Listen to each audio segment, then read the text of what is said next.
আসসালামু আলাইকুম রহমতুল্লাহ, কেমন আছেন? আশা করি খুবই ভালো আছেন।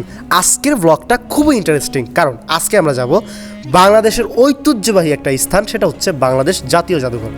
শুনেই বুঝতে পারতেছেন আজকের ভিডিওটা কতটা ইন্টারেস্টিং হতে যাচ্ছে। তো এই কারণে আপনারা সবাই জানেন আমাদের বাড়ি বনশ্রী, আর আমরা বনশ্রী থেকে একটি অটোতে করে সরাসরি রওনা দিলাম রামপুরের উদ্দেশ্যে। অ্যান্ড প্রায় 10 থেকে 15 মিনিটের মধ্যে আমরা রামপুরে চলে আসলাম। অ্যান্ড এসেই দেখলাম একটা দুইতলা বাস। তাড়াতাড়ি করে দুইতলা বাসে উঠে গেলাম।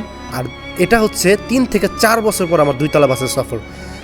বাসটায় ওঠার পর 10 থেকে 15 মিনিট ওইখানে দাঁড়ায় আসছিল। যাই হোক, আমি আর কি কমু। এরপর প্রায় 1.5 ঘন্টা সফর করার পর আমরা চলে আসলাম গুলিস্তান 0 পয়েন্ট। এরপর একটু হাঁটাহাঁটির পর আমরা চলে আসলাম মেট্রো স্টেশনে। অ্যান্ড মেট্রো স্টেশনে 5 থেকে 7 মিনিট আমরা অপেক্ষার পর টিকিট কেটে নিলাম। আমরা আসলে রিক্সা দিয়ে যাওয়ার চিন্তা ভাবনা করছিলাম, তো পরবর্তীতে দেখা গেছে যে আমরা রিক্সা পাই না আর কি, এরকম ভাড়া বেশি যাচ্ছিল। দেখুন কত ভালো একটা সুবিধা করে দিয়েছি, মাত্র 40 টাকা দিয়ে আমরা চলে যাচ্ছি শাহবাগে, আর খুব অল্প সময় চলে যাবো। তো আমরা অলরেডি টিকিট কেটে নিয়েছি, আমি আর আম্মু। দেখা যাক এখন অপেক্ষা করবো ট্রেনের জন্য কতক্ষণ সময় লাগে। আমরা বর্তমানে যেখানে আছি সেটা হচ্ছে গুলিস্তান 0 পয়েন্টের স্টেশন। যাই হোক, এরপর আমি আমার আশেপাশে তাকিয়ে দেখলাম মানুষ আর মানুষ।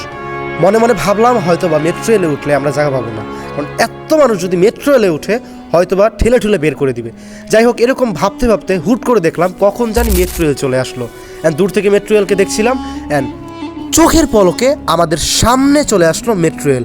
এরপর আমরা মেট্রো রেলে উঠলাম। অ্যান্ড কোনো একটা কারণে হয়তোবা মেট্রো রেলের ভিতরে আমি ভিডিও করতে পারিনি, আর কারণটা হচ্ছে মেট্রো রেলের ভিতরে খুব অনেক বেশি মানুষ ছিল, আর এই কারণেই ভিডিও করতে পারিনি। এরপর আমাদের মেট্রো রেল সফর শেষ করলাম। অ্যান্ড আমার কেন জানি মনে হইতেছিল আমি কোনো এয়ারপোর্টে আছি অ্যান্ড বিদেশ যাচ্ছি, এটাই আমার মনে হচ্ছিল। যাই হোক, এখন এটা মনে হলে তো হবে না, আমি এখন আছি মেট্রো রেলে। যাই হোক, তাড়াতাড়ি করে মেট্রো স্টেশন থেকে বের হয়ে গেলাম। অ্যান্ড চোখের সামনে দেখতে পেলাম বাংলাদেশের জাতীয় শাহবাগ জাদুঘর।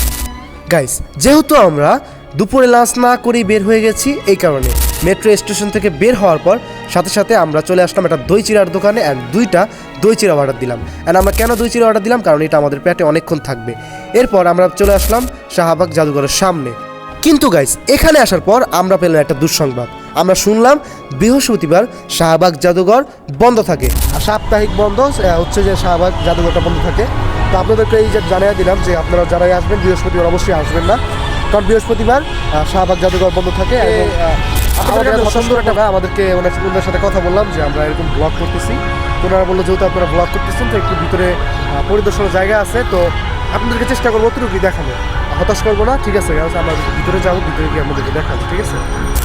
অ্যান্ড আমরা চলে আসলাম ফাইনালি ভিতরে। অ্যান্ড ভিতরে আসার পর অনেকগুলো ছবি দেখলাম, যার মধ্যে প্রথমেই দেখলাম মাওলানা ভাসানীর একটি ছবি। অ্যান্ড এই আগেরগুলো ছবিগুলো একজন ব্যক্তি তুলেছে, তাকে আমি অবশ্যই ধন্যবাদ দিব।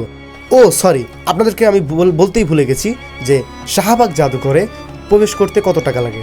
আই হোপ গাইস 40 টাকা করে লাগে জনপ্রতি। যাই হোক, এবার আমরা ভিতরে কিছু ছবি দেখলাম। অ্যান্ড কিছু কিছু ছবি দেখে আমার অন্তরের আত্মা কেঁপে উঠলো, এবং এই ছবিগুলোই মনে করিয়ে দেয় 1971 সালের যুদ্ধের কথা। গাইস, আমার পাশে যেই ব্যক্তিকে আপনারা দেখতে পাচ্ছেন তিনি হচ্ছে এই শাহবাগের সকল ছবি তুলেছেন, এবং এই তার কারণেই আমরা শাহবাগে সুন্দর সুন্দর ছবিগুলো দেখতে পেয়েছি। এবং এখানে দেখতে দেখতে আমাদের ভিডিওটি শেষ পর্যায়ে। নতুন কোনো ব্লগে আবার দেখা হবে। আজ এই পর্যন্তই।